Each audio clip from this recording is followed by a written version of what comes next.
Imagine a 169-pound running back, right? Just getting handed the ball 37 times in a single college football game. Which is, that's just a recipe for a hospital visit. Exactly. And somehow he survives to tell the tale. Now, on the flip side, imagine a senior quarterback throwing 10 interceptions in his first 2 games. Oh man, 10 picks.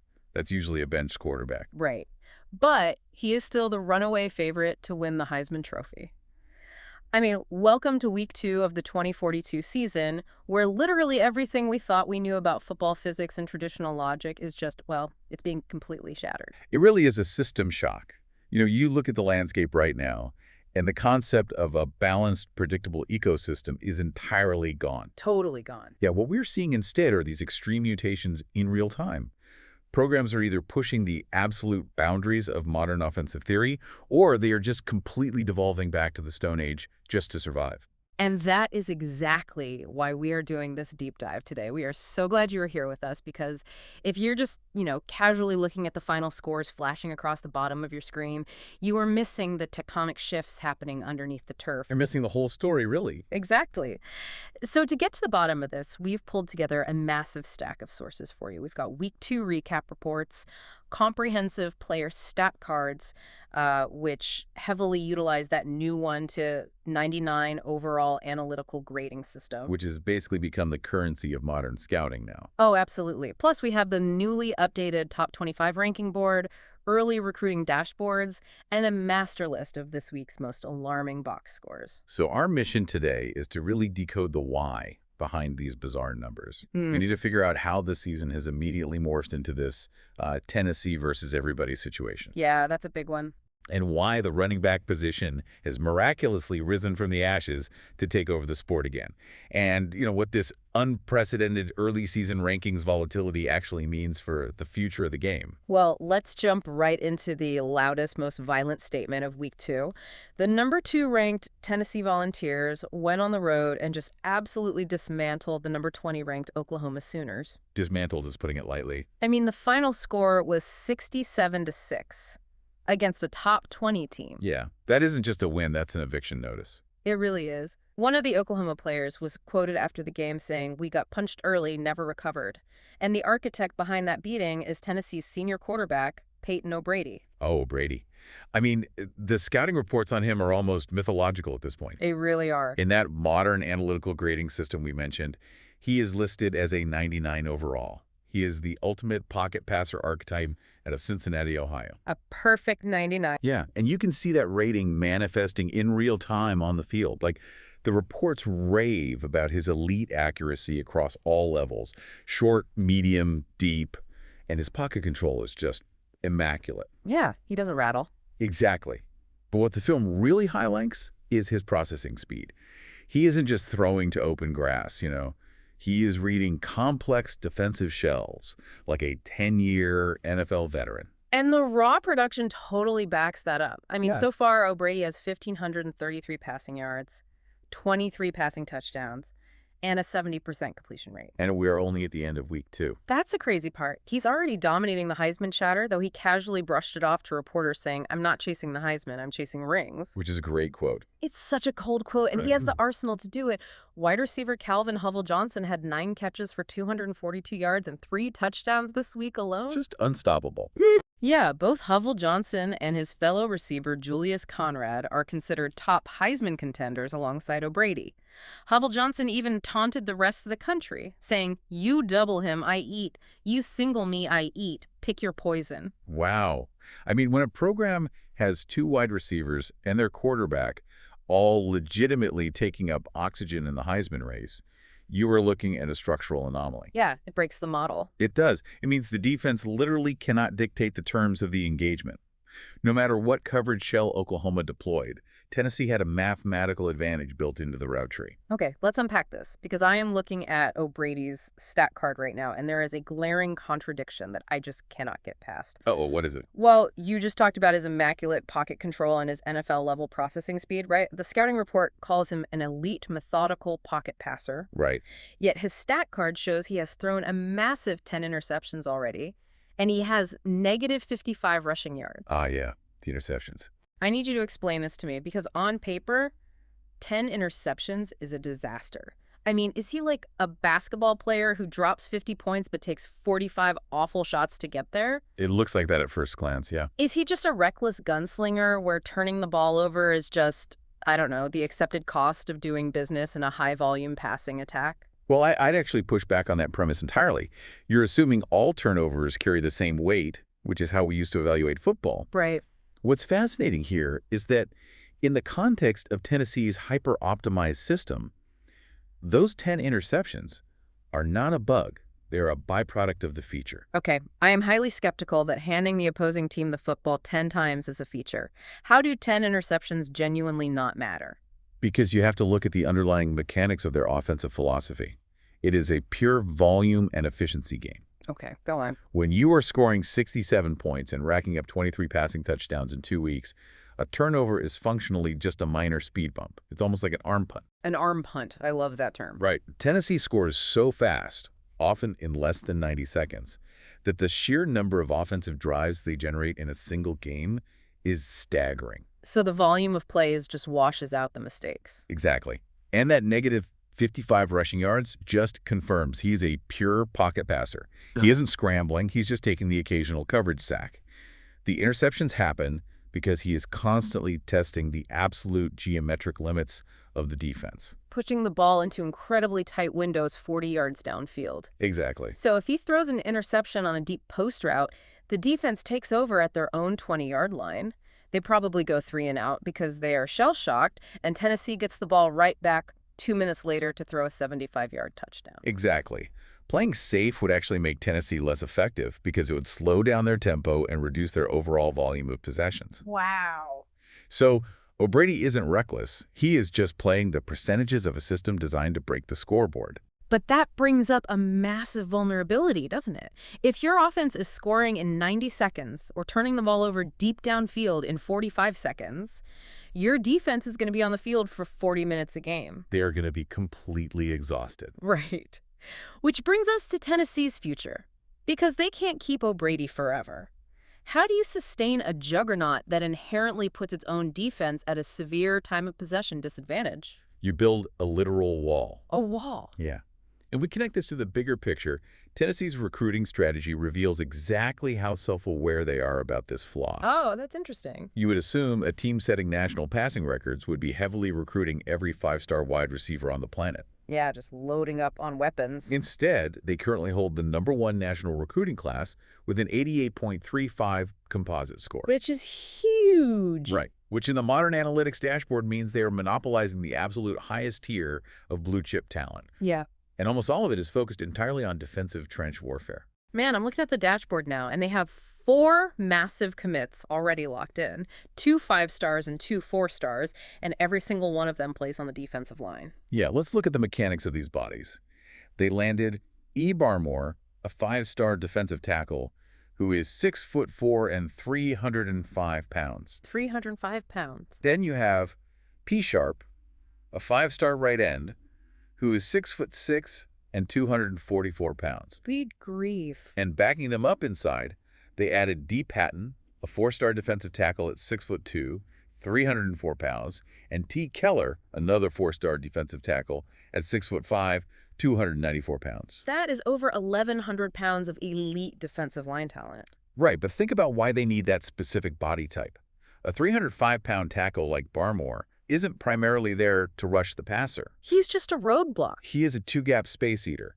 His job is to anchor the line of scrimmage, absorb double teams, and completely clog the A and B gaps so that the linebackers can roam free and make tackles. Makes sense. And a 6'6" edge rusher like Sharp is there for containment and to speed up the opposing quarterback's internal clock. Because Tennessee knows their defense will be on the field for an exhausting number of snaps. Exactly. By drafting concrete roadblocks, they ensure opponents can't slowly bleed them to death by running the football and controlling the clock. They are forcing opposing offenses into physical duress immediately. Which is a terrifying realization. I mean, they aren't just trying to win shootouts. They're trying to dictate the physical terms of the game on both sides of the ball. It's a complete monopoly on the game's pace. But if Tennessee represents the absolute apex of the modern spread passing game, and they are literally recruiting giants to squash anyone who tries to exploit their tempo, how is the rest of the country surviving? By doing the exact opposite. Right. If you can't outpass Tennessee, you have to rewind the clock by 30 years and play a game they structurally aren't prepared for. Here's where it gets really interesting for you listening, because the running back position, which everyone in the media declared dead 5 years ago, is dominating the early season. It really is a full-blown ground rebellion. It is. Let's look at West Virginia. They are sitting at number 11, and they just bounced back to completely embarrass Michigan with a 41-16 win. And they didn't do it through the air. Not at all. WVU's running back Lawrence Cheeks ran for 213 yards, 3 touchdowns, and averaged an absurd 14.2 yards per carry against a Big Ten defense. Generating 14.2 yards every time you hand the ball off against a team like Michigan suggests a total schematic breakdown on the defensive side of the ball. Yeah, they were just exposed. Michigan's defense wasn't just beaten, they were displaced, physically moved against their will. And WVU's coach, Josh Moore, basically admitted they were playing a different sport. He said, everybody talked about our receivers. We just ran right through them instead. I love that. And Cheeks added, they forgot about us after 1 week. But it's not just West Virginia finding success with this counter meta. I mean, I need to bring up Baylor's junior running back, Barry Allen. Oh, Barry Allen. Because this specific stat line defies the laws of human physiology. It's one of the most remarkable box scores I've seen in a decade, honestly. Right. So Barry Allen is an 82 overall, graded as an East-West playmaker. The kid is only 5'9" and weighs 169 pounds. 169 pounds. Yet, against Utah, he carried the ball 37 times. 37 carries for 316 yards and 8 rushing touchdowns. Just unbelievable volume. Plus, he caught 5 passes for 28 yards. He essentially dragged Baylor to a 38-29 win single-handedly. How does a 169-pound human being take 37 collegiate hits and not end up in the medical tent? Well, because we have to ask ourselves, who is actually hitting him? And that gets to the root of this evolutionary shift. For the last 10 to 15 years, defenses across college football have been terrified of teams like Tennessee. To spread passing games. Exactly.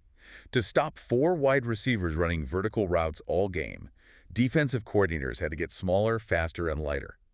They traded in their bulky 240-pound middle linebackers for 210-pound hybrid safeties who could cover grass. Right. They needed guys who could run with slot receivers. And they swapped out heavy defensive ends for lighter, quicker edge rushers. So they essentially built a defense out of track stars to stop the passing game. Precisely. But what happens when you take a lightweight sports car built for tight cornering and repeatedly ram it with a snowplow? It gets crushed. Yeah. When a team like Baylor or West Virginia lines up with pulling guards and a downhill running attack, those 210-pound hybrid defenders simply do not have the chassis or the bone density to absorb 35 impacts a game. That makes so much sense. 169-pound back like Barry Allen survives 37 carries because the guys tackling him in the box are 190-pound converted cornerbacks. By the fourth quarter, those lighter defenders are physically depleted. It's incredible. It's the ultimate unintended consequence of the modern era. And it's happening at Rutgers, too. Oh, yeah, Rutgers is eating right now. Herrick Cribbs has racked up 312 rushing yards and 9 total touchdowns in just a few games, helping Rutgers dismantle Memphis 56-21. Cribbs said after the game, we're not sneaking up on anyone anymore. And he's right. Because Rutgers is quietly sitting at 3 and, And that physical run game does 2 things simultaneously. First, it physically punishes those lighter defenses like we talked about. Second, it completely controls the clock. Oh, for sure. If West Virginia or Rutgers can hold the ball for 8-minute drives, they are essentially playing keep away from these high-powered passing attacks. It is the perfect stylistic counterpunch. And this massive clash of extreme philosophies, right? You've got aerial supremacy on one side and violent smash-mouth physical football on the other. It is creating unprecedented chaos in the early season rankings. Chaos is the only word for it. The ripple effect across the top 25 board is staggering. We're seeing volatility that usually doesn't happen until late November. Let's look at the current top 25. USC is sitting at number 1. Why? Because they just hung 84 points on Cal. An 84-16 football game. Video game numbers. Tennessee is right behind them at number 2. But then look at number 5, Rutgers. A team built on pure rushing volume has battered its way into the top 5. Nebraska is sitting at number 8 after dropping 59 points on Oregon State. The point totals are just astronomical for the teams leaning into these extreme identities. But what fascinates me is what is happening to the traditional blue blood programs. The teams that historically dominate by just being, pretty good at everything. The balanced teams? Yeah. They are falling apart. LSU is shockingly 0-2 and has plummeted to number 22. Which is wild for LSU. Oregon is 2-1 after getting dragged into the mud and losing a gritty 20-14 game against number 10 Georgia. And Oklahoma, as we covered, got blown out by Tennessee and dropped to number 20. This raises an important question for the rest of the 2042 campaign. Is this volatility the new normal, or is this just early season noise? That's the million-dollar question. Can a team like Rutgers genuinely maintain a dinosaur-era rushing attack for 12 games before defensive coordinators finally adjust, bulk up their defensive lines, and force them to pass? And conversely, will the blue bloods like LSU and Oklahoma figure it out, or are they structurally doomed? Because when I look at them, they seem caught in no man's land. Yeah, they're stuck in the middle. They aren't running an extreme 90-second scoring offense like Tennessee, but they also aren't lining up in heavy formations and running the ball 50 times a game like West Virginia. That is exactly their problem. In a hyper-optimized system, balance is actually a vulnerability. Wow. Think about that. When you try to be good at everything, you don't dictate the terms of the engagement anywhere. LSU is trotting out a traditional, balanced, pro-style offense, and they're getting chewed up because they can't keep pace with the sprinters, and they aren't heavy enough to survive the brawlers.